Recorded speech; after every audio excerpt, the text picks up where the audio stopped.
नमस्कार, जय हिंद। आजकल के बच्चे इतनी छोटी उम्र में ऑनलाइन हो जाते हैं जैसे लगता है कि जैसे जन्म लेते ही वो फ़ोन और वाईफाई का पासवर्ड लेकर आए हो। हर आधे सेकंड में एक बच्चा पहली बार इंटरनेट की दुनिया में एंट्री करता है। लेकिन भाई साहब, ये ऑनलाइन दुनिया उतनी मज़ेदार नहीं है जितनी इंस्टा स्टोरीज पर दिखती है। यहाँ खतरों के खिलाड़ी भी हैं और बच्चे इनसे बचने में भी फिसड्डी साबित हो रहे हैं, क्योंकि बच्चे अभी ब्लॉक बटन से बैर कर रहे हैं। ब्लॉक बटन क्या है, चलिए समझते हैं। एक स्टडी बताती है कि कम आमदनी वाले परिवार के बच्चे तो अनजान लोगों की अजीब रिक्वेस्ट ब्लॉक करना भूल ही जाते हैं, मानो कि वो ऑनलाइन चाय पर बुलाने वाले हर अजनबी को हाँ जी कह देते हैं। इससे उनकी मुश्किलें बढ़ जाती हैं और ऐसे बच्चों को ऑनलाइन सेफ्टी का कोर्स कराना चाहिए ताकि वो ब्लॉक और रिपोर्ट बटन को अच्छे से पहचान सकें कि कब किसको ब्लॉक करना है और कब किसके खिलाफ रिपोर्ट करनी है। दरअसल जो नियम कानून है अभी वो बहुत धीमी स्पीड पर चल रहे हैं। ब्रिटेन में तो ऑनलाइन सेफ्टी के लिए कानून बना है, लेकिन 2025 से लागू होगा। मतलब अभी भी बच्चों को 2 साल तक ऑनलाइन खतरे झेलने का मौका ब्रिटेन में मिलेगा। तकनीकी कंपनियों से कहा गया है कि बच्चों की सेफ्टी बढ़ाओ, लेकिन आलोचक कहते हैं कि कानून ऐसे हैं जैसे कछुए को रेस में दौड़ा दिया गया हो, क्योंकि उन्होंने तो वही कहानी समझ रखी है, कछुए और खरगोश की रेस वाली, कि जीतेगा कछुआ। लेकिन ये जरूरी नहीं है, उसके लिए कंडीशन है कि खरगोश को सोना पड़ेगा। फिलहाल बात करते हैं अब ऑनलाइन दादागिरियां और धमकियां भी बहुत चल रही हैं। संयुक्त राष्ट्र की अगर रिपोर्ट पर गौर करें तो बच्चों को ऑनलाइन दादागिरी, धमकियों और अनचाही रिक्वेस्ट से जूझना पड़ता है। इतना ही नहीं, कुछ बच्चे तो इस डर से स्कूल जाना ही बंद कर देते हैं। यानी ऑनलाइन कनेक्शन ऑफलाइन प्रॉब्लम बन रहा है। और सबसे बड़ी चिंता यह है कि गलत लोग बच्चों को गलत रास्तों पर ले जाने के लिए इंटरनेट का इस्तेमाल करते हैं।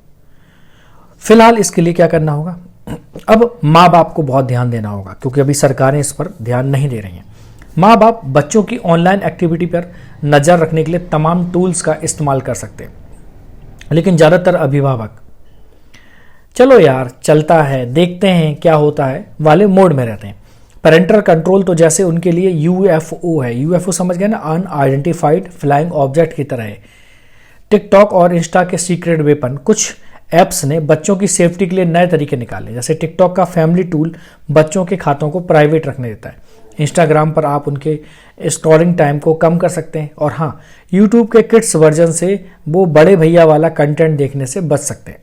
तो कुल मिला के अगर आप समझें, लेकिन ये तब है कि क्या वो कंटेंट बच्चा देखना चाहेगा। तो अगर आपको अपने बच्चों को ऑनलाइन खतरों से बचाना है तो उन्हें स्मार्टफोन से पहले स्मार्ट सेफ्टी सिखाएं। और हाँ, पेरेंटल कंट्रोल का इस्तेमाल शुरू कर दें। इस तरह के बहुत सारे ऐप मार्केट में हैं, वरना बच्चे आपकी बातों को भी स्किप ऐड कर देंगे। आजकल के बच्चे इतने तेज हैं कि अगर आपने मोबाइल या कंसोल में कोई पाबंदियां भी लगा दी ना, तो अगले दिन वो ऐसा तोड़ देंगे जैसे कोई बड़े हैकर हों।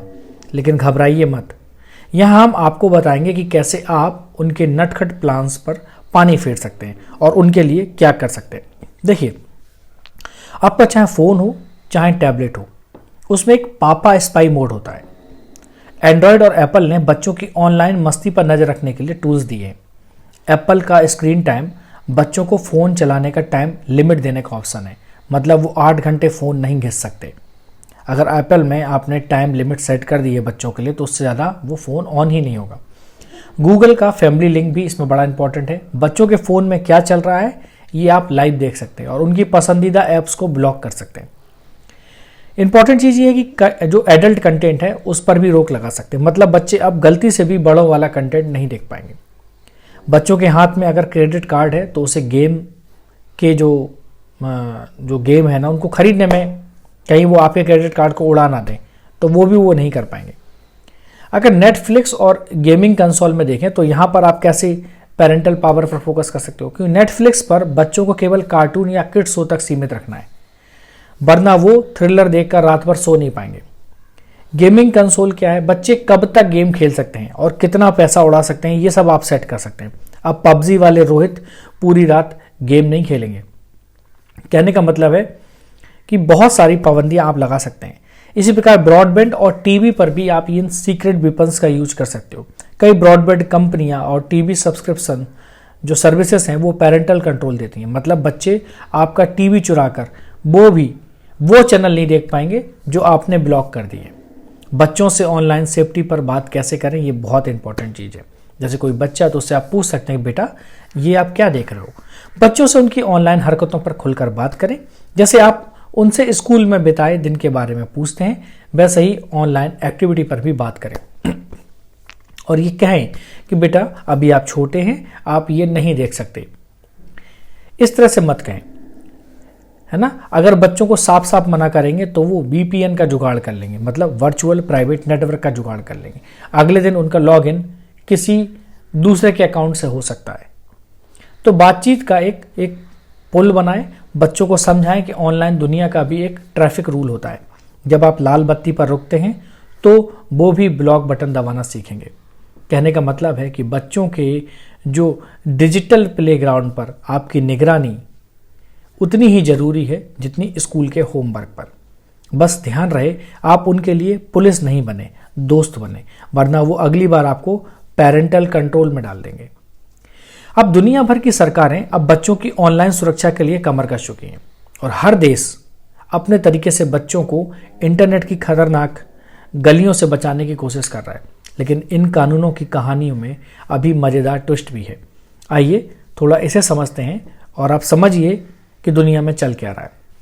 देखिए हर देश एक अपनी रेसिपी लेके चल रहा है इसके लिए।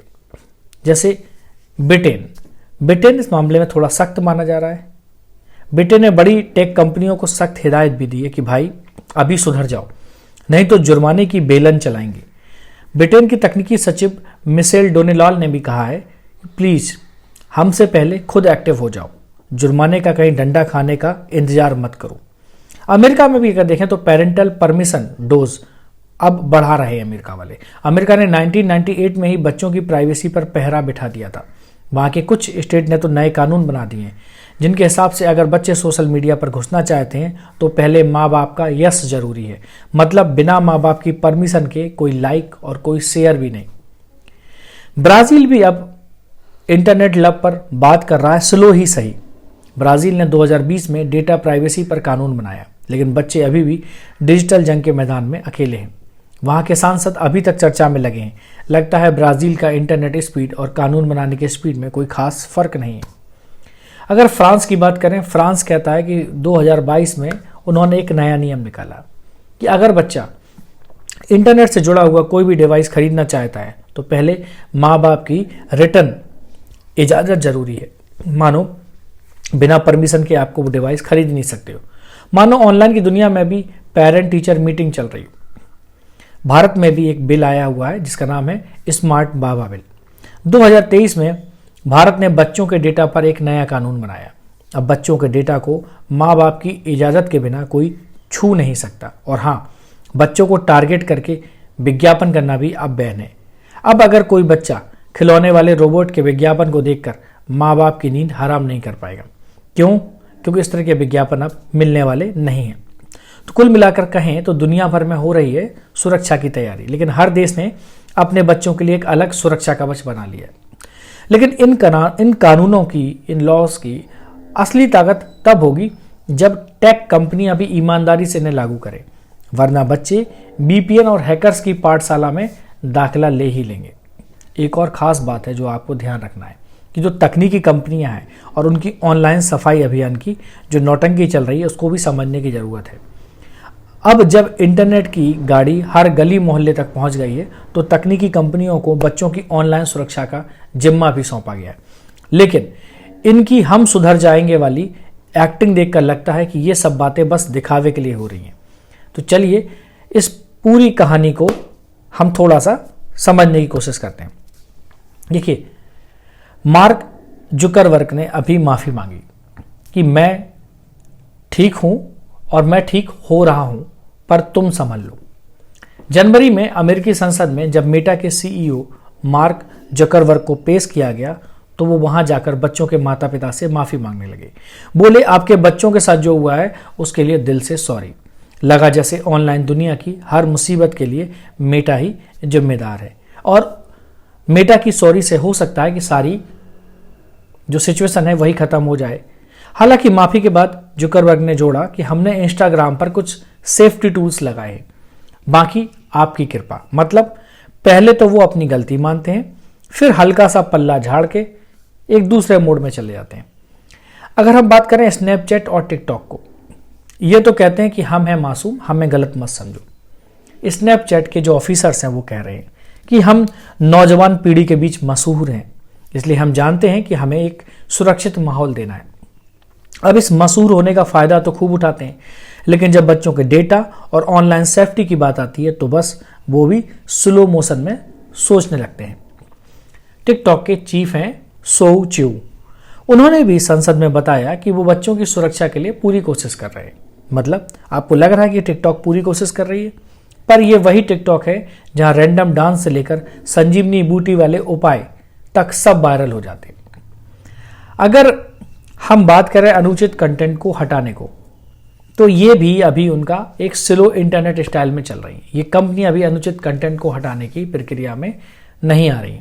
ये कंपनियां दावा करती हैं कि वो हिंसा, आत्महत्या या दुर्व्यवहार वाले कंटेंट को वो अपने प्लेटफॉर्म से तुरंत हटा देती हैं, लेकिन क्या ये असल में होता है? जब शिकायत करो तो पहले ऑटोमेटेड रिप्लाई आता है, आपकी शिकायत मिली, हम इसे देखेंगे। फिर हफ्तों तक कोई अपडेट नहीं, और आखिर में आपको लगता है कि शायद वो कंटेंट खुद बोर होकर हट गया होगा। बीबीसी और दूसरे निगरानी संगठनों का कहना है कि इन शिकायतों के बावजूद ऐसे कंटेंट को अक्सर अनदेखा कर दिया जाता है। मतलब ये टेक कंपनियां इस तरह के कंटेंट को बहुत कम हटाती हैं, जब बहुत ज़्यादा प्रेशर आता तभी हटाती हैं। अभी भी ये कंपनियां सुधरने की गारंटी नहीं दे रही हैं। अब मेटा हो, चाहे स्नैपचैट हो और चाहे टिकटॉक हो, ये जैसी कंपनियां बार बार कहती हैं कि उन्होंने नए टूल्स और फीचर्स से बच्चों की सेफ्टी पर काम किया है, लेकिन असल में ये सेफ्टी के नाम पर वही काम करते हैं जो एक पुरानी छतरी बारिश में करती है। थोड़ा सा बचाएगी और फिर गीला भी करेगी, मतलब पूरी तरह से वो आपको नहीं बचा सकती। तो अगली बार जब आप सुने कि जो ये टेक कंपनियां ये कह रही हैं कि वो बच्चों की सुरक्षा पर ध्यान दे रही हैं, तो समझ जाइए कि वो स्लो मोशन में ध्यान दे रही हैं। उनका ध्यान देने का इरादा नहीं है, लेकिन चूंकि उन्हें प्रेशर में, सोसाइटी के प्रेशर में या गवर्नमेंट के प्रेशर में करना पड़ रहा है, लेकिन उनके करने की इच्छा नहीं, इसलिए वो उसको अभी भी सही तरीके से लागू नहीं कर रहे। नमस्कार, बने रहिए हमारे पास इसी प्रकार के वीडियो के लिए।